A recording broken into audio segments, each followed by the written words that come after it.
Hello, welcome back to my YouTube channel, Higher Thinking with Valerie You. I am glad that you are here. You guys, let's get into the Foundations of Self-Love Part 2.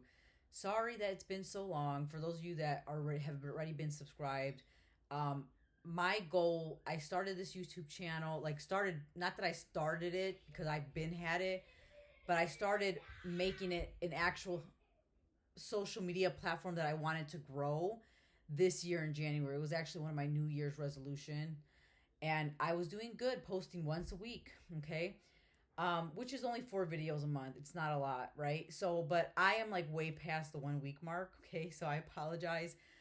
Life has been lifing is the least that I'm gonna say. Okay, so let's get into it, you guys. I'm just gonna pull up the first part of the Foundations of Self-Love Part 2. We're going to name, I might not get to all of them. I might save some for Part 3, but we're going to get into some deeper aspects of what self-love truly is at its core and what it looks like in this life, this thing that we called life, Earth School, okay?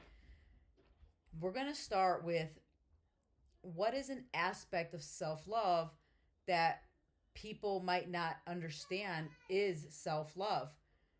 Saying no when you don't want to do something, also known as people pleasing. Okay, so like I was saying in Foundations of Self-Love Part 1, our whole foundation of what love is, right?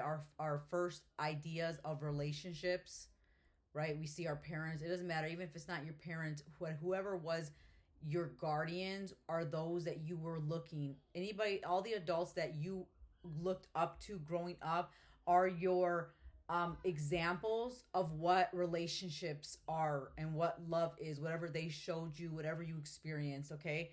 So keeping that in mind, because I know a lot of us, we grow up not really having a choice, right? We didn't really have our own desires and wishes honored. And I understand that certain aspects, right? Because some like kids, like maybe you're like a sixth grader and you're like, I don't want to go to school. It's like, okay, well, you have to get up, you got to go to school, right? But it's about the way that, right? It's about the way that people do things, right? There's I feel like as a child, you have to give and receive. Like I feel like it's tough though. It's tough because I'm a mother myself. Okay, I have 3 children, but I feel like children, they need to be poured into, and then they can give you what you desire. Right? It's like a give and take, and I feel like that's everything in this world. Right? It's like when you go get a service done, you pay for it. So they did a service, you pay. That's the give and take exchange. Right? Um, because if you love yourself, okay, so as a child, you can't really control that, right? How you're raised. If they didn't give, they just took, right? They just wanted you to do stuff, but didn't pour back into you. Okay, well, great job doing this week. I'm so proud of you. Like that, it could be like verbal pouring back into you. As a child, you need that. You need your cup filled as a child, right? Because that's you don't understand, right? You don't really have a sense of self as a child. You're kind of just like depending on those around you. It's just, unless you're one of those children that just, you have to be adulting at 7 years old. There is kids out there like that. So anyway, with knowing that, right, you got to understand that you got to think back to your childhood and where you weren't able to say no and how that made you feel. And as we get older and become an adult, sometimes unconsciously, because a lot of people don't understand that a lot of the things that they feel and do does stem from childhood. So you have to understand as an adult, okay, you know, you're doing a lot of unconscious behavior when you're not doing the work on yourself. If you don't have a spirit, if you didn't have a spiritual awakening, whatever the case is, okay? This is why I'm making videos like this, because some people don't know, okay? So you might be unconsciously being a people pleaser and not having boundaries, and you have to understand that that's a lack of self-love. And see, having a healthy, loving relationship as a child with your guardians does include them pouring into you before just expecting, right? Because even as I call myself a recovering people pleaser, this is something new that I've been calling myself that I got from someone else. But I feel that way. I'm a recovering people pleaser because I'm still at the borderline of conscious and unconscious when it comes to my people pleasing ways. But lately, I have been in a situation where I've realized that I have been like just so focused on doing things for other people and pleasing others and just being, you know, um, being digestible, being likable, being, you know what I'm trying to say, right? Because as a child, okay, you feel as a child, some of us had to. We felt like we had to earn love. We felt like we had to be this perfect kid because we know that if we did this, we weren't treated as good, or we didn't feel love, or we knew that we were going to get in trouble and then even feel even more empty, or whatever the case was. Okay, I know a lot of people can relate, or I wouldn't be bringing this up, right? So with that being said, you guys, understanding and having understanding that and having boundaries and learning to have boundaries and learning to say no, it is a work in progress. It does take work. It's not comfortable at all too. I literally had to deal with this recently. Okay, it's not comfortable, especially if you never set boundaries. I with certain things it's not comfortable setting boundaries, but like when it comes to friendships, when it comes to like romantic relationships, people in my life, like on a social level and a personal level, family level, I'm great, right? Like I wouldn't say I'm great because like I'm kind of like on the opposite spectrum of boundaries. Like my boundaries and my walls are a little bit too high up. Okay, to the point where like some people can't even get in. All right, you're just getting straight up blocked. So I kind of went like, whoop. But I'm still working on boundaries along like career and working, right? Feeling how I earn my living is something that I'm trying to work up boundaries, right? And not overwork myself because I'm a Capricorn, and I also, like I said, I feel like I have to earn um people need, like I need to earn people to value, like I need to, you know, earn people's valuement. That's not even a word. You know what I'm trying to say? You know, I don't though. Yeah, it's great. Like I'm someone that takes pride in my work. I understand that my work is a reflection of me. You know, I take what I do seriously, right? Especially because it's my bread and butter. But at the end of the day, I still have to have boundaries because I can't just give just for money, because that's not a good energy. You feel depleted even doing that. You feel depleted, and it's like you go from like being a child to needing to work for your parents' love, or you have like that something to work towards, right? Your parents' approval, good grades, your teachers' praise at school, your church leaders' praise that you're doing well, whatever, right? Your sports, right? If you were in sports, right? Things like that. To now you're like, okay, well, how can I make more money, or how can I get promoted, or how can I get, you know, some praise from my boss, or this that, or how can I do this or start this side business. So you're still, it's like I'm still like in that people pleasing thing, like, okay, well, what can I do to chase, and it's like self love is allowing yourself to have boundaries in all aspects of your life, in all aspects of your life. And it's going to look different for everyone. Everybody is going to have their own sense of what a boundary is. Okay, so I'm going to do one more. Okay, because there's a couple that I wrote, but because I can expand on these, right? So I'm going to do one more. Not worrying about others, or not worrying about others' opinions or thoughts about you. Being authentically and unapologetically you. That's a big one for a lot of people. But that is what I'm learning in this new vibration that Earth is going into, because we got to admit things are not how they were in the 80s and 90s. I was born 1995.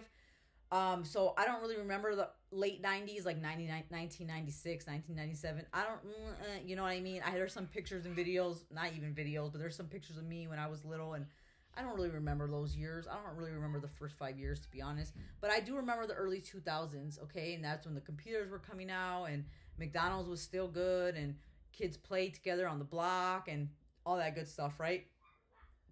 Um, and Let me check if this microphone is still on. Okay, we're good. And let me check if we're still recording. All right, we are. Okay. And where was I going with this? Yeah, so I remember the early 2000s, and yeah, and now, right, we're in a place where like technology is in everything. It's in businesses, it's financial, it's personal dating, right? Social media for family. That's, I have my family from Brazil, family from Mexico that's on Facebook. So I wouldn't really be able to connect. I don't have their personal numbers. That's how I connect with them, is through Facebook, right? Which is social media, which is the internet. Woo! So we are living in a very expansive, right? And it just goes, whatever's happening on the outside world is what's happening within the collective, on a collective level. Collective means everyone in the world, right? Um, that's part of that energy that I'm talking about right now, where you're expanding. So not only is like technology expanding, like all these new inventions and all these new way of doing things, right?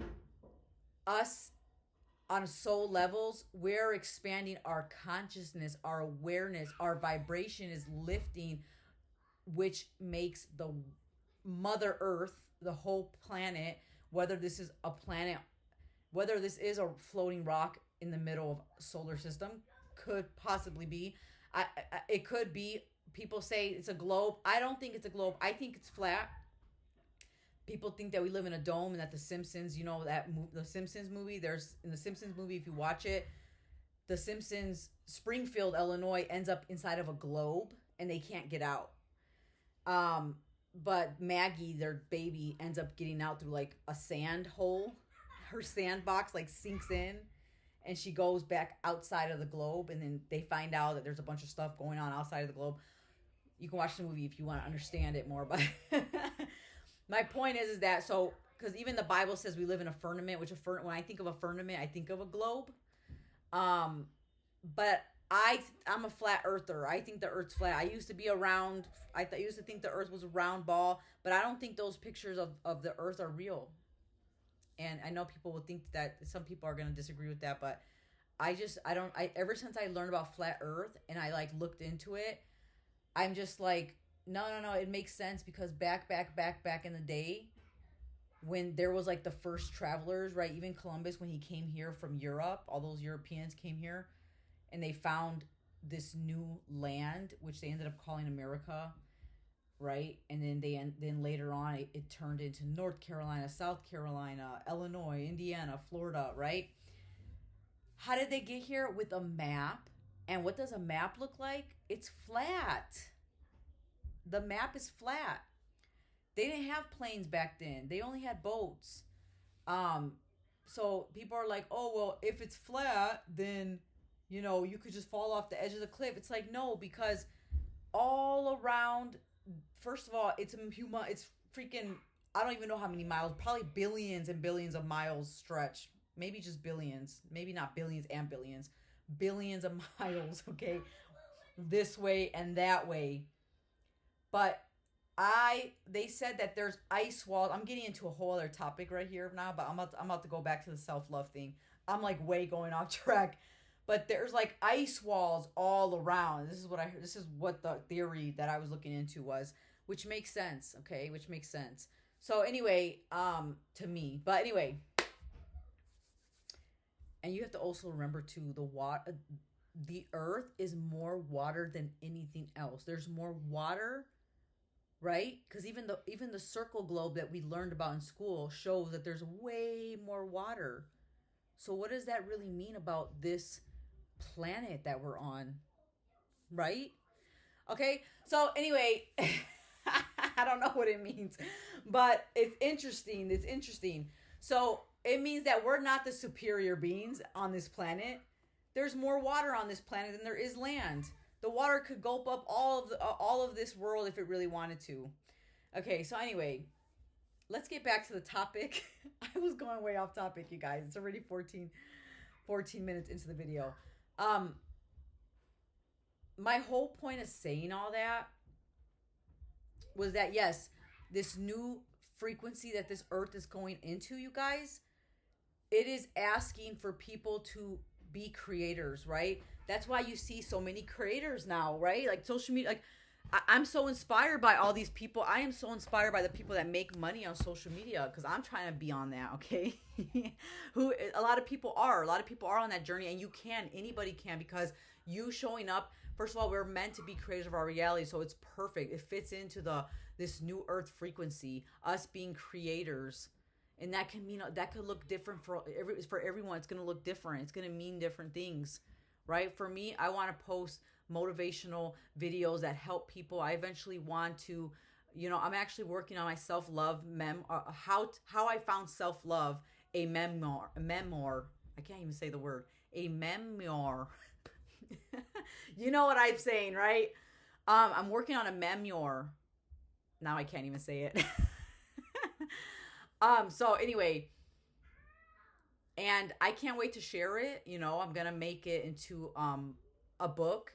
It's a memoir though, and share it with everyone. And it's gonna be like the first like personal thing that I'm actually writing because I've always ever written like nonfiction romance drama books, like novellas.